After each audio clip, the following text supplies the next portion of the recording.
अस्सलाम वालेकुम नाजरीन, सईद बलोच एक नई वीडियो के साथ आपकी खिदमत में हाजिर है। नाजरीन, आम इंतखाबात का मरहला गुजर चुका।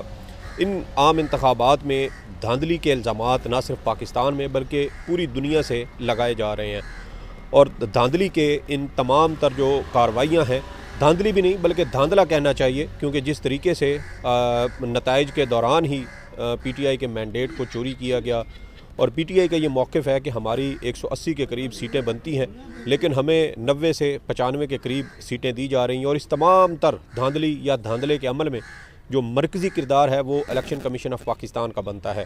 एक तरफ इलेक्शन कमीशन पाकिस्तान तहरीक इंसाफ की रहनुमाओं की दरख्वास्तों पर समाअत कर रहा है और दूसरी जानिब साथ ही उन्हीं दरख्वास्तों जिन हलकों के ख़िलाफ़ वो दरख्वास्तें आई हैं, जिन नताइज के ख़िलाफ़, उन हलकों के गज़ट नोटिफिकेशन भी साथ साथ जारी किए जा रहे हैं, जिससे इलेक्शन कमीशन की इस गैर संजीदगी और धांधली में सहूलतकारी का जो एक अंसर है उसका तासुर मज़ीद तक़वियत इख्तियार करता है। इसी हवाले से आज तफसीलात जानेंगे। इब्राहीम अब्बासी मेरे साथ मौजूद है, ये इलेक्शन कमीशन ऑफ पाकिस्तान और इस्लामाबाद हाई कोर्ट को कवर करते हैं।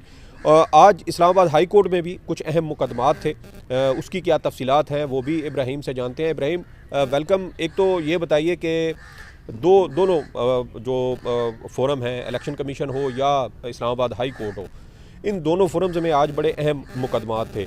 एक तो इस्लामाबाद हाई कोर्ट में इस्लामाबाद के ही 3 हलके NA 46, 47 और 48 के जो मुकदमात थे उसके ऊपर आज समाअत हुई। फ़ैसला महफूज हो चुका है। केस की कार्रवाई क्या रही, कौन सी ऐसी चीज़ें हैं जो आप समझते हैं कि ये बड़ी अजीबो गरीब या बड़ी दिलचस्प किस्म की केस की समाअत के दौरान आपने नोट की? बहुत बहुत शुक्रिया सईद भाई। देखें, एक ही चीज़ सबसे ज़्यादा अहम और बड़ी अजीब थी, वो ये थी कि चीफ जस्टिस साहब खुद हैरान हो गए कि इलेक्शन कमीशन ने क्या कर दिया। सही, क्योंकि जिस वक्त ये समाअत हुई, कल जो उन्होंने नोटिस किया था इलेक्शन कमीशन को, तो उस वक्त उन्होंने ये बात बोली थी कि ये कैसे हो सकता है कि अगर इलेक्शन कमीशन खुद ही अगर एक नोटिफिकेशन रोकने का हुक्म दे और फिर अगले दिन खुद ही जारी कर दे, ये तो नामुमकिन सी बात है। शोएब शहीन साहब जो वकील थे, उन्होंने भी यही बात की, क्योंकि वो उम्मीदवार भी हैं, वकील भी हैं, केस भी वही डील कर रहे हैं, तो उन्होंने कहा बिल्कुल सब माय लॉर्ड ऐसे ही हुआ है, आप इसको देखें। आज फिर उन्होंने नोटिफिकेशन जो है वो चैलेंज किया हुआ था इस्लामाबाद हाई कोर्ट के अंदर, और आज जो है वो पेश हुए। इलेक्शन कमीशन के जो हुकाम थे, जब वो लॉ की टीम थी वो वहाँ पे पेश हुई, तो उनको फिर जो है वो सुना। इलेक्शन कमीशन के पास ज़ाहिरी तौर पर कोई इस तरह की कोई चीज़ नहीं थी कि जिसको वो डिफेंड कर सकें अदालत के अंदर। तो इलेक्शन कमीशन ने जो है वो अपनी तरफ से ये मौका अपनाया है कि जो इलेक्शन कमीशन ने जो है वो जो ऑर्डर जारी किया, तो उसमें लिखा था कि अगर RO जो है वो फॉर्म 47 या 49 जो है आखिरी रिज़ल्ट RO की तरफ से जारी किया जाता है, वो जारी कर चुका है, तो फिर उसको रोका नहीं जाएगा। अब सईद भाई, हैरान कौन चीज़ इसमें दूसरी चीज़ ये है कि 11 तारीख को ये केसेस जो है वो इलेक्शन कमीशन ने सुने, 11 तारीख को ये केसेस सुने और 11 तारीख को इसके ऊपर स्टे दिया कि गज़ट नोटिफिकेशन जारी नहीं किया जाएगा। अगले दिन 12 तारीख को हम प्रेस रूम इलेक्शन कमीशन के अंदर तमाम बीट रिपोर्टर्स वहाँ पे मौजूद थे।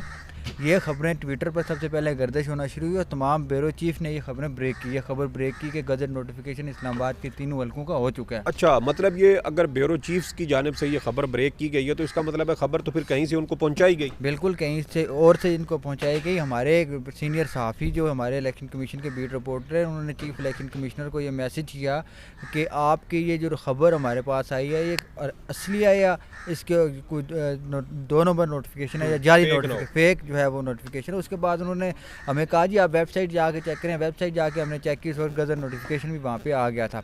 तो उसके बाद ये मखसूस बीट जो करते हैं, आप समझ रहे होंगे, नाजरीन भी समझते हैं इस चीज़ को कि मखसूस बीट रिपोर्टर्स में क्या बात करूँ, उनके पास ये खबर आई। उसके बाद उन्होंने सारी खबर जो है वो चलाई और नोटिफिकेशन जो था वो पहले 11 तारीख ही जारी हुआ और 12 तारीख को उसको मंजरेआम पर लाया। अच्छा, इसका तो एक तो ये भी हमें पता चलता है कि जैसे इलेक्शन कमीशन ने ये गज़ट नोटिफिकेशन जारी कर दिया और इसको शायद छुपाया, और दूसरी जानब साथ उन्होंने वो गज़ट नोटिफिकेशन करने से रोका भी सही।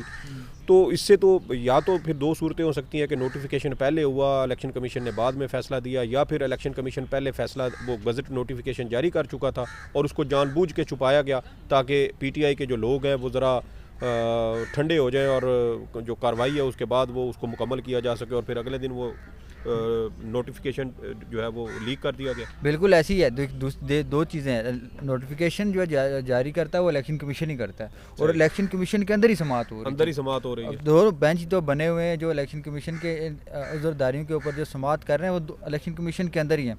अब इलेक्शन कमीशन और जो एडिशनल जो है वो सेक्रेटरी जो है वो साइन कर रहे हैं, एडिशनल डायरेक्टर, ठीक है, ये 17वें ग्रेड का अफसर जो है वो इन सारे नोटिफिकेशन के ऊपर साइन कर रहा है या उसको नोटिफाई कर रहा है। जो जिस ऑफिसर का ये काम है वो काम उससे भी नहीं करवाया जाए।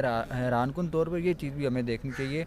और दूसरी चीज़ ये अगर हम देखें जो तीनों इस्लामाबाद हाई कोर्ट के हुक्म के बाद जब देखेंगे कि ये नोटिफिकेशन को ख़त्म करेंगे या नहीं करेंगे दोबारा, क्योंकि मामला मेरे ख्याल से जहाँ तक मैंने देखा है चीफ साहब दोबारा इलेक्शन कमीशन के अंदर इस मैटर को दोबारा भेजेंगे कि इलेक्शन कमीशन इस मैटर को दोबारा देखे और इसके ऊपर फैसला करे। तो अब जो दूसरे नोटिफिकेशन की अगर हम बात करें जो मुसलसल 3 दिन से जारी है ना, कोई एक नोटिफिकेशन भी इलेक्शन कमीशन के अंदर से जारी नहीं हुआ जो आज़ाद उम्मीदवार का हो। आज सूबाई असम्बली सिंध के सिर्फ सिंध के एक ही नोटिफिकेशन में 44 हलकों को निपटाया गया है। उसमें पाकिस्तान पीपल्स पार्टी के ज़्यादातर उम्मीदवार जारी तौर पर शामिल है और साथ में MKM के। आज सुबह ही जिस वक्त हमारी आँख खुली तो हमने देखा कि इलेक्शन कमीशन की जानिब से गज़ट नोटिफिकेशन जारी किया गया कराची के बड़े हलकों का, और उसमें MKM और पाकिस्तान पीपल्स पार्टी के जो उम्मीदवार थे वो शामिल हैं। दूसरी तरफ अगर हम बात करें जो पाकिस्तान तहरीक इंसाफ है, पाकिस्तान तहरीक इंसाफ का ये दावा है कि जो 22 सीटें इलेक्शन कराची के अंदर, उनमें से 19 सीटों पर पाकिस्तान तहरीक इंसाफ ने फॉर्म 45 के तहत जो है कामयाबी हासिल की है। 20 में से 19 पे 22 में से 19 22 में से 19 और 21 का नोटिफिकेशन गज़ट नोटिफिकेशन जो है वो इलेक्शन कमीशन ने जारी कर दिया। अब इस तरह की अब आपको मैं एक एक्सक्लूसिव खबर दे दूँ, इलेक्शन कमीशन के अंदर आज दिन 12 बजे तक जो पिछले 2-3 दिन के अंदर जो सारी आई हैं अपीलें वो 300 से ज़ायद हैं। 300 से ज़ायद हलकों के जो है वो फैसले चैलेंज हुए हैं नताइज से आज, जिसमें सूबाई भी है और कौमी असम्बली सारी मिला के। ठीक। और अगर हम बात करें नोटिफिकेशन जारी होने की, 30 नेशनल असम्बली के नोटिफिकेशन जो है वो इस वक्त तक जारी कर चुका है इलेक्शन कमीशन, और 40 के करीब जो है वो सूबाई असम्बलियों के नोटिफिकेशन जो है वो जारी कर चुका है इलेक्शन कमीशन जो है गज़ट नोटिफिकेशन। इसमें से कोई ऐसा नोटिफिकेशन शामिल नहीं है जिसमें पाकिस्तान तहरीक इंसाफ का कोई उम्मीदवार उसका शामिल हो, उसका कोई ऐसा नोटिफिकेशन नहीं है। मतलब PTI के नोटिफिकेशन रोके जा रहे हैं, और दूसरी जानिब वो लोग जिनकी नशिस्तों के ऊपर धांधली के इल्ज़ामात हैं या वो दीगर सियासी जमातों को वो PTI से छीन के उनमें जो है वो बांट दी गई हैं, उनके ऊपर नोटिफिकेशन धड़ाधड़ हो रहे हैं ताकि मुतनाज़ा नोटिफिकेशन पहले हो जाएं, और फिर जो PTI के जो कुछ बचे खुचे होंगे उनको फिर मज़ीद बाद में ताख़ीर का निशाना बनाया। बिल्कुल यही होगा अब, क्योंकि 21 तारीख तक जो है वो सारे मामला कानूनी लिहाज से भी इनको देखने, आगे असम्बली का इजलास भी तलब होना है। जिस वक्त ये 21 तारीख तक जो है वो सारे मामले 14 दिन के अंदर जो मामला सेटल आउट होएगा, उसके बाद ज़ाहिर है इलेक्शन कमीशन जिस वक्त असम्बली में लोग चले जाएंगे कि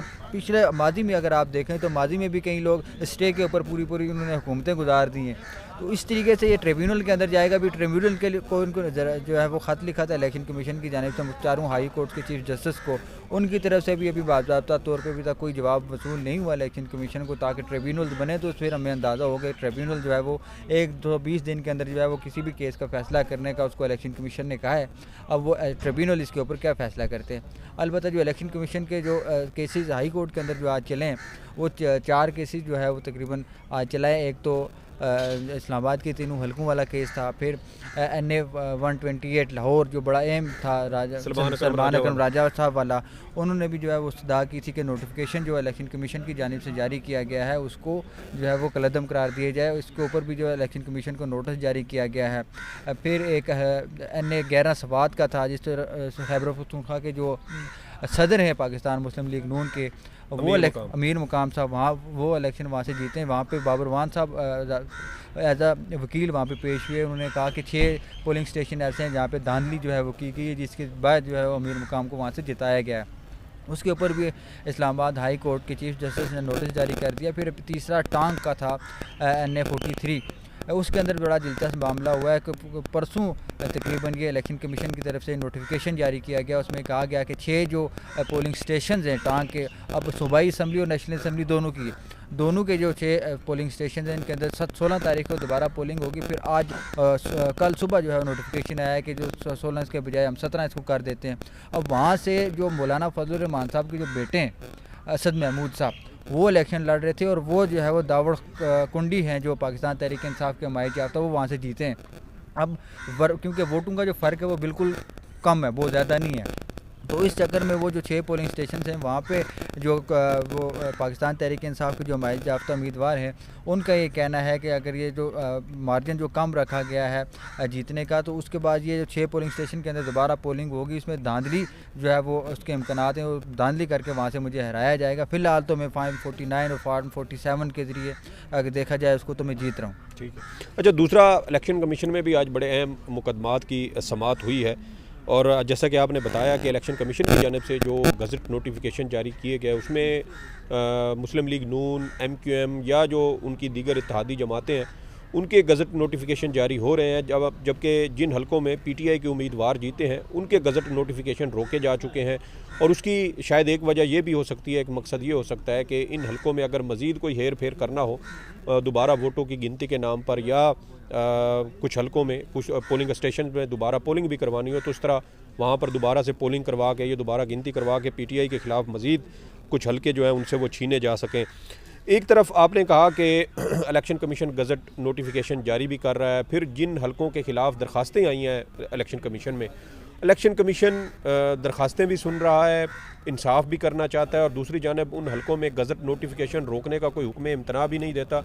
तो इससे तो इलेक्शन कमीशन ऐसे लगता है जैसे वो PTI वालों को वो थपकी दे रहे हैं कि आप ज़रा तहम्मुल का मुजाहरा करें, और दूसरों को उन्होंने खुली इजाज़त दी हुई है कि वो PTI वालों की बेचारों की जो है वो उनके साथ लड़ाई झगड़ा करते रहें, उनकी कुटाई करते रहें। बिल्कुल ऐसी है। देखिए, अगर आपको मैं सादा सी मिसाल दूँ सलमान अकरम राजा साहब की, सलमान अकरम राजा साहब कल खुद इलेक्शन कमीशन में पेश हुए, वो सारे फॉर्म 45 लेके आए हुए थे। उन्होंने कल चीफ इलेक्शन कमिश्नर खुद जो है वो समाअत कर रहे थे बेंच 1 में, उन्होंने कहा कि मैं सारे जो चीज़ें लाए हैं उनकी फ़ोटो कापीज़ मैंने आपको जमा करवा दी हैं, आप इनको नोटिफाई कर दें, मैं रोज़ रोज़ वहाँ से लेके नहीं आ सकता। और बाहर जिस वक्त सलमान अकरम राजा साहब निकले, आज इस्लामाबाद हाई कोर्ट के अंदर भी वो बड़े वो अब दिल से हारे हुए शख्स लग रहे थे, ऐसे लग रहे जिस तरह कोई एक, क्योंकि सलमान अकरम राजा साहब एक असूल पसंद किस्म के इंसान हैं। वो जिस वक्त सिस्टम को हारता हुआ देखें, एक तो कोई ताकतवर लोग जिस वक्त सिस्टम को टेक ओवर कर लें और सिस्टम कोई कानून कोई अपना रास्ता न ले सके, तो फिर जिस तरह के कानून आइन और कानून को मानने वाले लोग दिल बर्दाश्त होते, यही सारा मामला हुआ। और दूसरी चीज़, आज जिस वक्त आप बात कर रहे हैं, आज 69 जो केसेस थे जो है वो इलेक्शन कमीशन के 2 जो बेंच बने थे वो उन्होंने सुने। अब हैरानकुन तौर पर मैं खुद बेंच 2 में बैठा हुआ था, वहाँ पे तकरीबन 34 केसेस थे। 34 में से कोई ऐसा केस नहीं था, हालांकि कई जो उम्मीदवारों के दरख्वास्त गुजार थे उन्होंने बाकायदा सबूत दिखाए। उन्होंने ये कहा कि सर जी ये देखें, कई पोलिंग स्टेशन पर हमें जो है वो वहाँ पे वोट ही नहीं पड़ा। एक दरख्वास्त गुजार थे पंजाब असम्बली के एक मेंबर थे, उन्होंने आके ये कहा कि हमारा एक 26 पोलिंग स्टेशन ऐसे हैं जहाँ पे मुझे फॉर्म 45 में वोट ही नहीं डाला गया, जबकि जो फॉर्म 47 के अंदर आप देखें तो वहाँ पे इन्होंने धांधली करने के लिए मुझे वहाँ पे कुछ वोट डालें, और वो 26,000 का फ़र्क इन्होंने वही फॉर्म 47 के अंदर वही रखा है, हेर फेर कर दिए। जहाँ से मैं 26,000 से जीत रहा था, मुझे वहाँ पे 26,000 से इन्होंने हरा। तो इसका मतलब है कि जो दीगर आज़ाद उम्मीदवार हों या दीगर सियासी जमातों के उम्मीदवार हों, वो PTI का साथ देने के लिए यहाँ पर इलेक्शन कमीशन में आए हैं। बिल्कुल, आज भी ये जिस केस की मैं आपसे बात कर रहा हूँ, ये पंजाब असम्बली का जो केस है, इसमें एक उम्मीदवार साथ आए थे। उन्होंने कहा मैं खुद भी उम्मीदवार था, मैं खुद वकील भी हूँ, मैं इस चीज़ की गवाही देता हूँ कि ये जो शख्स मेरे साथ खड़ा है, जो ये गवाही दे रहा है कि मैं वहाँ से जीता हूँ, ये वाकई वहाँ से जीता है। फॉर्म 45 का हमारे साथ मौजूद है, हम लेके आए।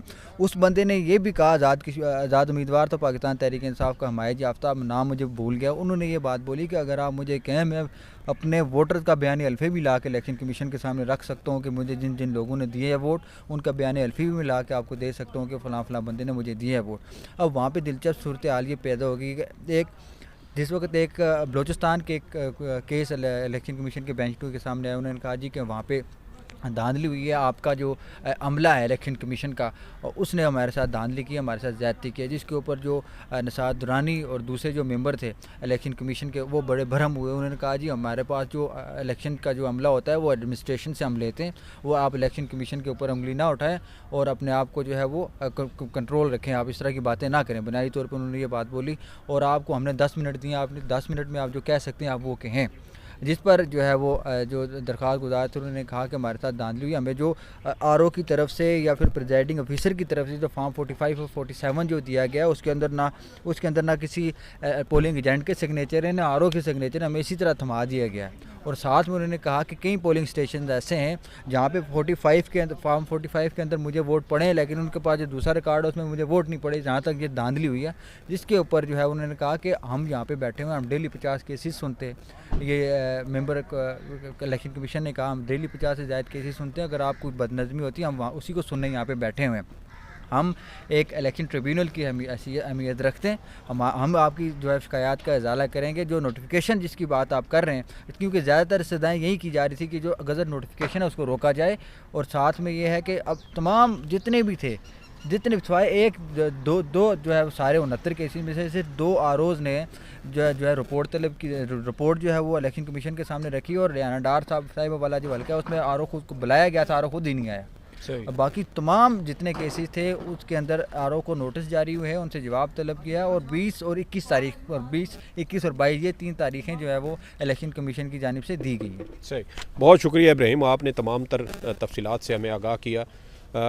बिलाशुबा इस वक्त जितनी भी धांधली हुई, प्री पोल रिगिंग हो या इलेक्शन वाले दिन जो रिगिंग हुई, और फिर उसके बाद जब नताइज आ रहे थे और रात को 3 से 4 बजे के बाद जिस तरह की धांधली की गई और जुर्लू फेरा गया, इस तमाम तर अमल में इलेक्शन कमीशन लाजमी तौर पर कहीं ना कहीं इसके साथ हमें उसका किरदार नज़र आता है। दूसरी जानिब इलेक्शन कमीशन ही इस तमाम तर प्री पोल रिगिंग और पोस्ट पोल रिगिंग में मुलव्वस है, और फिर वही बैठकर अपने ही खिलाफ उन केसेस की समाअत भी कर रहा है। तो इस वजह से मुझे तो कम अज़ कम इलेक्शन कमीशन से कोई ऐसी सूरत हाल नज़र नहीं आती कि उस इलेक्शन कमीशन पीटीआई को किसी किस्म का कोई इंसाफ फराहम कर सकेगा, या जो सीटें पीटीआई के उम्मीदवारों से छीनी गई हैं वो दोबारा पीटीआई के उम्मीदवारों को मिल सकेंगी। लेकिन ये सिर्फ वक्त गुजारी के लिए है, ये सिर्फ जो एक तरह से वो पंजाबी में कहा जाता है कि पानी में मधानी मारने वाली बात है जिससे मक्खन नहीं निकलना, लेकिन ये सिर्फ मामलात को लटकाया जा रहा है।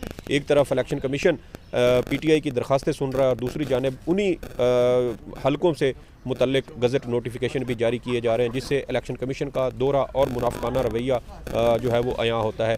ये कुछ तफसीलात थी जो आपके साथ शेयर की। इस वीडियो के बारे में आपकी जो भी आराओं फीडबैक ज़रूर दीजिएगा। सईद बलोच को इजाज़त दें। अल्लाह हाफ़िज़।